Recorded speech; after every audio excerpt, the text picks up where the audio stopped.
Bien, y pues para ahondar más, para tener un seguimiento y una ilustración más concreta acerca de este tema, tomamos la llamada de Miguel Aquino. Él es periodista en temas de seguridad, experto en este tema, a quien agradecemos pues que nos conteste la llamada. Miguel, ¿cómo estás? Muy buenos días. ¿Qué tal, Max? Muy buenos días, gusto saludarte. Igualmente, gusto saludarte, Miguel. A ver, danos un poco más de ilustración al respecto de este tema. Sabemos que fueron 11 semanas de seguimiento, de revisión de este caso. Ahora, después de que se le dictó la sentencia, se está tratando de que pues, se vuelva a someter a un proceso de juicio por condiciones que él y la parte defensora consideraron pues no óptimos. ¿De qué estamos hablando? ¿Por qué se le tiene que volver a tratar? ¿Por qué se le tiene que volver a juzgar en una situación en la que a vista de todos ya sabíamos que era culpable, pero más allá de la sentencia de la cadena perpetua, revisar nuevamente este caso no es una pérdida de tiempo? ¿Tú cómo lo ves? No, mira, bueno, aquí lo primero y lo más interesante es que finalmente el juez, Brian Cohen, dijo que no. El día de ayer, hace unos días ya le notificó a la defensa que no procede esta petición de un nuevo juicio en contra de Joaquín El Chapo Guzmán, y ya da una fecha, 17 de julio, para emitir ahora sí su sentencia. Lo primero que se había dado, apenas en abril pasado, había sido un veredicto si era inocente o culpable, y en este caso el veredicto es culpable. Las leyes estadounidenses son muy distintas, la forma en la que se llevan a cabo los procesos y los juicios evidentemente son muy diferentes a lo que nosotros conocemos y estamos acostumbrados en México.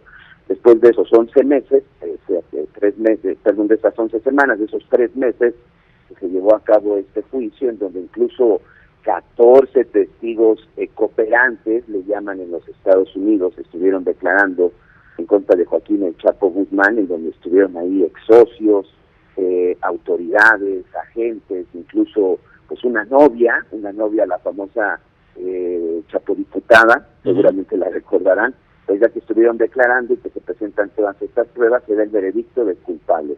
¿Por qué la defensa quería que se repitiera? Porque supuestamente, de acuerdo con las leyes norteamericanas, se había violado por parte de algunos integrantes del jurado el proceso. ¿En qué aspecto lo habían violado? En que ellos, durante el tiempo que duró el proceso, estuvieron viendo algunas notas en los medios de comunicación y revisando las redes sociales. Las leyes norteamericanas prohíben que los integrantes del jurado tengan contacto con los medios o en redes sociales sobre lo que está sucediendo en el proceso que intervienen, porque podrían verse influenciados. Es por eso que se determina que ellos habían violado esto. Lo habían hecho un par de ellos, de acuerdo con la declaración específicamente de uno, que dio una entrevista para una página, para un portal digital en los Estados Unidos, el Vice, en donde decía que habían estado revisando la información del proceso, de que cómo iba el proceso de Joaquín El Chapo Guzmán en las redes sociales. Por eso es que la defensa había pedido que nuevamente se hiciera un juicio en contra de Joaquín El Chapo Guzmán, pero el documento que finalmente, un documento por cierto de 45 hojas, que apenas ayer en lo personal terminé de revisar, pues para el juez no era necesario volver a realizar un juicio en contra de Joaquín El Chapo Guzmán, porque dicen, más allá de que estos representantes del jurado hubieran violado esa disposición de no revisar redes sociales o algún medio de comunicación, las pruebas que se presentaron son contundentes para que el veredicto sea de culpable por los 10 cargos que se le imputaban por narcotráfico, delincuencia organizada y lavado de dinero. Y otra cosa, lo que estuvo declarando esta persona del jurado que había estado revisando, era un caso en donde se hablaba de trata de personas y violación, por donde se decía que supuestamente el Chapo Guzmán pagaba miles de dólares por tener mujeres o niñas de 13 años como compañía, cosa que al final no fue parte del proceso que enfrentó en una corte de Nueva York. Claro, eso no se pudo demostrar, pero justamente a eso me refería, Miguel. Si el juez mismo dice que pues, es una pérdida de tiempo, que no considera necesario precisamente porque en su consideración pues, no se vieron esos estatutos, ¿qué tendremos que esperar ahora? ¿Otro jurado completamente distinto, normas distintas? ¿Qué es lo que tendremos que esperar entonces? No, ¿qué es lo que sigue en el proceso? 17 de julio se da la sentencia, una sentencia que podría llegar hasta la cadena perpetua por los diferentes delitos que se le han imputado. Hay que recordar, son 10 cargos por Sí. delincuencia organizada, narcotráfico y lavado de dinero.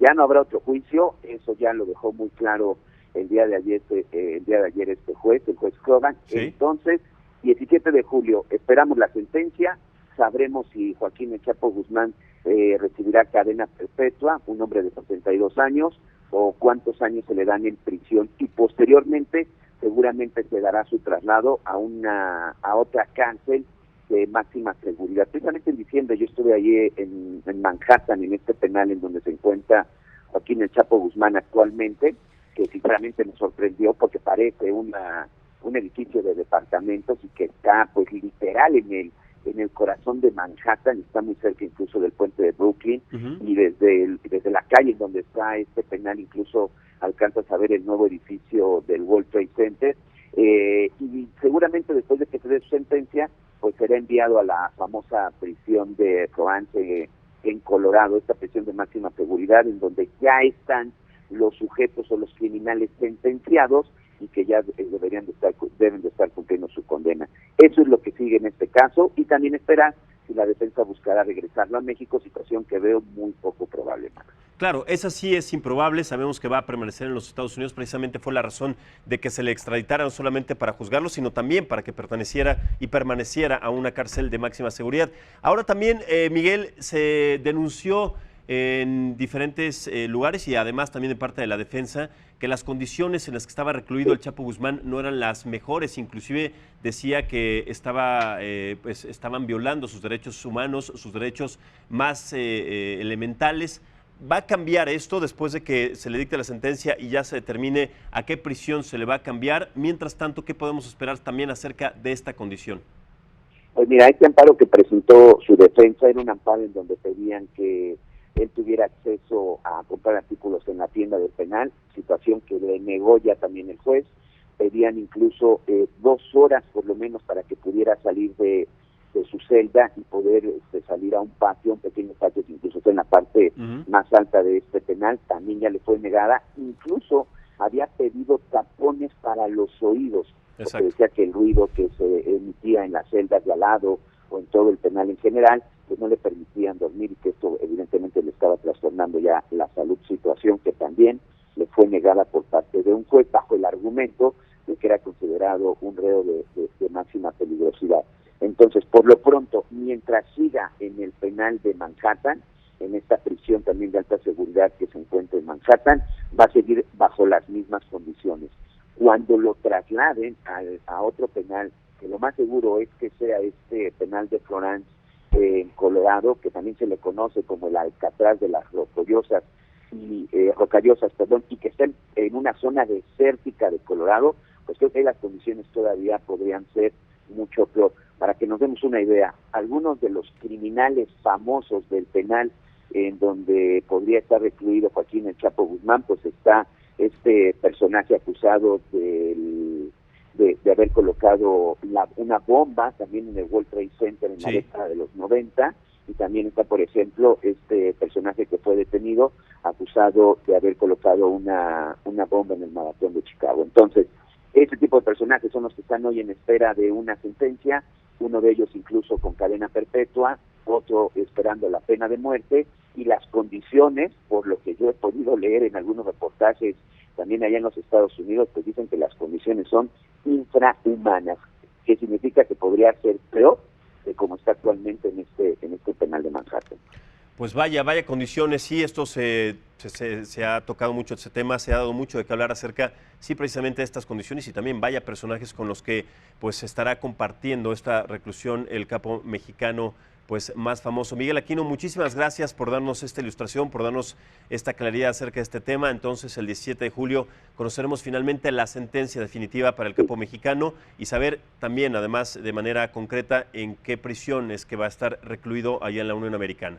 Muchísimas gracias, Miguel, muy buenos días y seguiremos en contacto. Gracias, Max, buenos días, gracias a todos. Muchas gracias.